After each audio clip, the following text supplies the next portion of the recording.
The storm outside raged against the windows as Daniel Wright tucked his twin daughters into bed.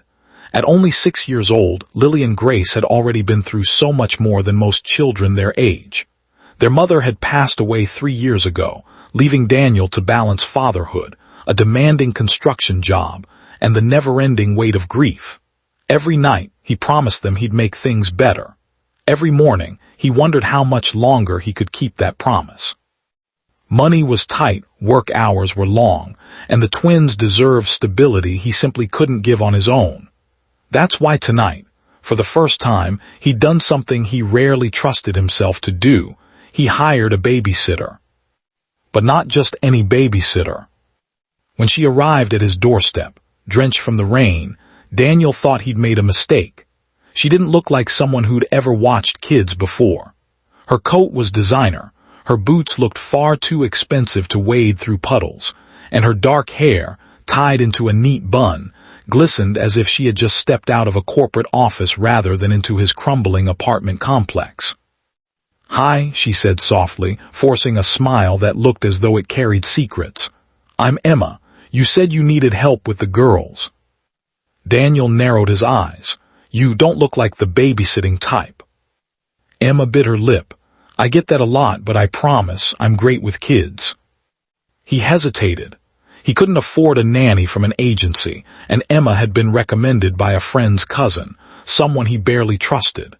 Yet, as Grace peeked from behind his leg and Lily clung to his arm, both girls instantly brightened at the sight of Emma. That was all the convincing he needed.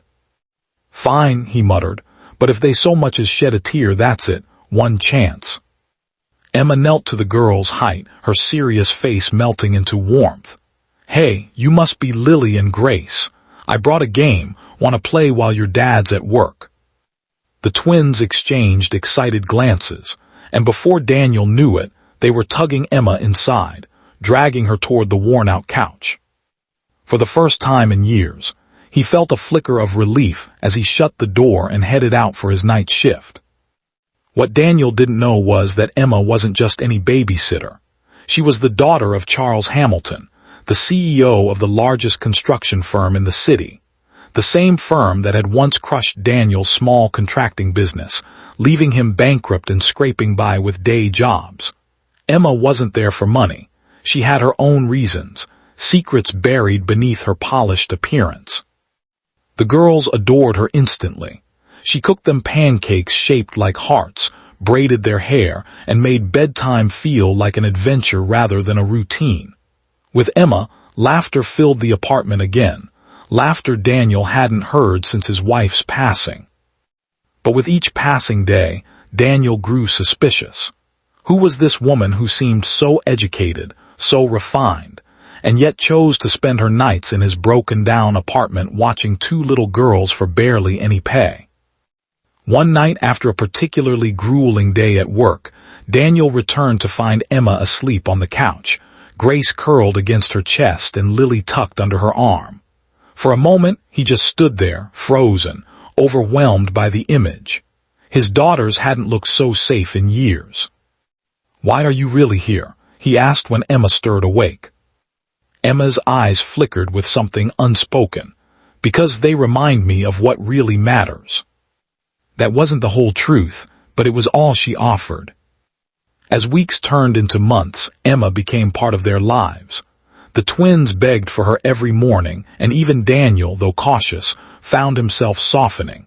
He noticed the way she listened to the girls, how she never looked at her phone when they spoke, how she treated every drawing, every silly story as if it were priceless. Still, shadows followed her. Daniel sometimes caught her staring out the window, lost in thought, or clutching a locket around her neck when she thought no one was watching. One Saturday, Emma surprised the girls with tickets to the zoo. Daniel, though reluctant, agreed to join. Watching Emma laugh with his daughters, holding their hands as they fed giraffes and squealed at monkeys, something inside him shifted. For the first time in years, he let himself imagine a life where love wasn't just a memory. But then came the night everything changed. Daniel had been called into work late, leaving Emma in charge. While cleaning up after dinner, Grace accidentally spilled juice on Emma's purse. As Emma rushed to clean it, the twins, curious as ever, began digging through it. Out came a sleek ID badge with the Hamilton family crest. "Emma Hamilton," Lily read aloud, her little voice stumbling over the words. "Is that you?" Emma froze. The girls didn't understand the significance, but Daniel did.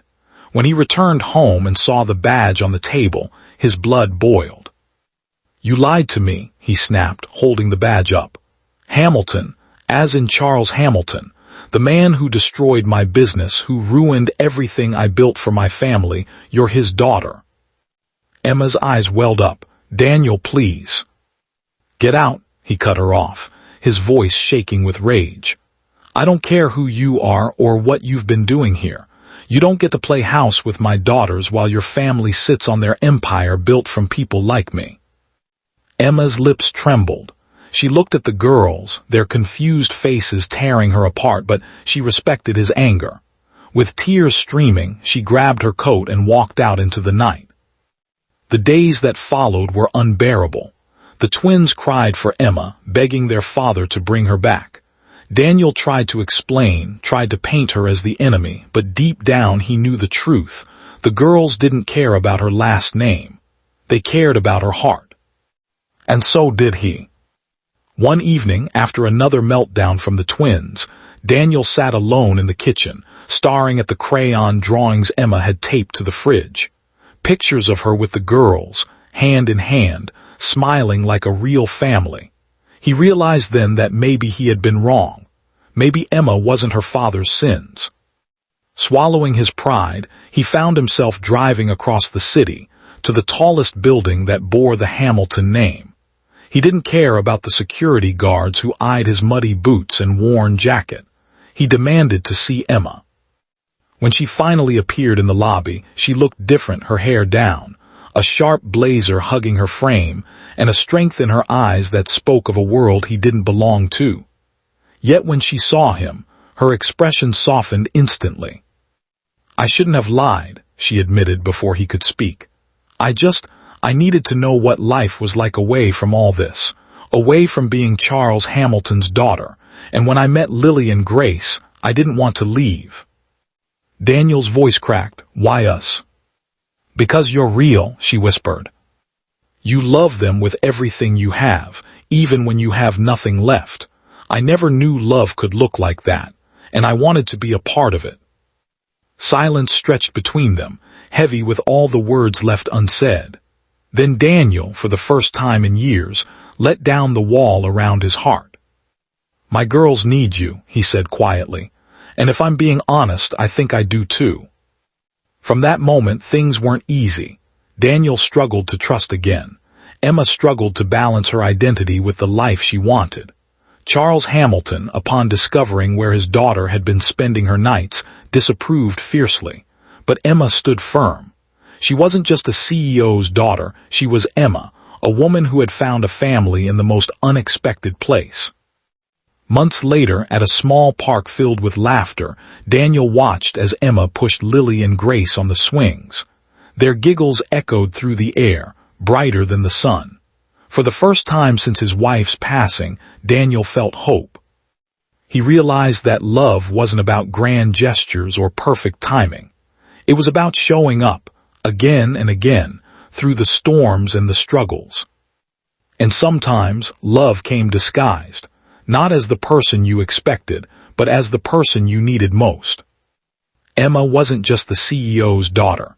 She was the woman who healed a broken family, and together, they built something stronger than money, stronger than loss. They built a home. And in that home, laughter lived again.